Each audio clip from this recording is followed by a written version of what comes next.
আসসালামু আলাইকুম এভরিওয়ান। বাংলাদেশ বনাম অস্ট্রেলিয়ার প্রথম টেস্টের দ্বিতীয় দিন ছিল আজকে। প্রথম দিন বাংলাদেশ চালকের আসনে থাকলেও দ্বিতীয় দিনের জন্য একটা ভয়ঙ্কর পরিস্থিতি ছিল, যে প্রথমের দিকে বল সুইং হবে। স্টার্ক রয়েছে, হ্যাজেলউড রয়েছে, প্যাট কামিন্স রয়েছে, এই তিন বোলারকে কিভাবে সামলাবে। কিন্তু খুব দারুণভাবে শুরু করে আমাদের মমিনুল হক এবং তানজিদ তামিম। খুব সুন্দর দারুণ খেলেছিল, তারা লিড বাড়িয়ে নিয়েছিল। এরপরে শতক হাঁকিয়ে আউট হয়। আর মমিনুল ভাইয়ের জন্য খুবই খারাপ লেগেছে যে উনি যেভাবে এফএতে সামলিয়েছেন, 49-এ আউট হয়েছেন। এরপরে মুশফিকুর রহিম খুব সুন্দর শুরু এনে দিয়েছিলেন, কিন্তু এরপর নতুন বল যখন এলো 289 রান, 3 উইকেট, এরপরে খুব দ্রুত উইকেট গুলো চলে গেল।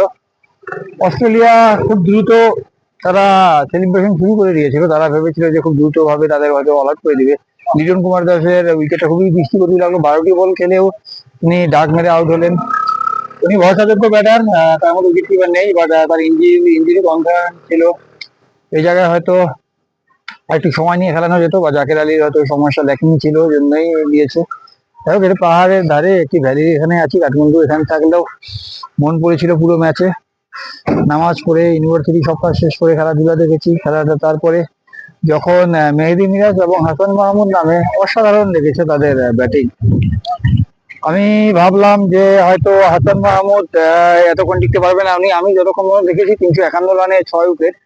তখন হাসান মাহমুদ 76টি বল খেলে ফেলেছে।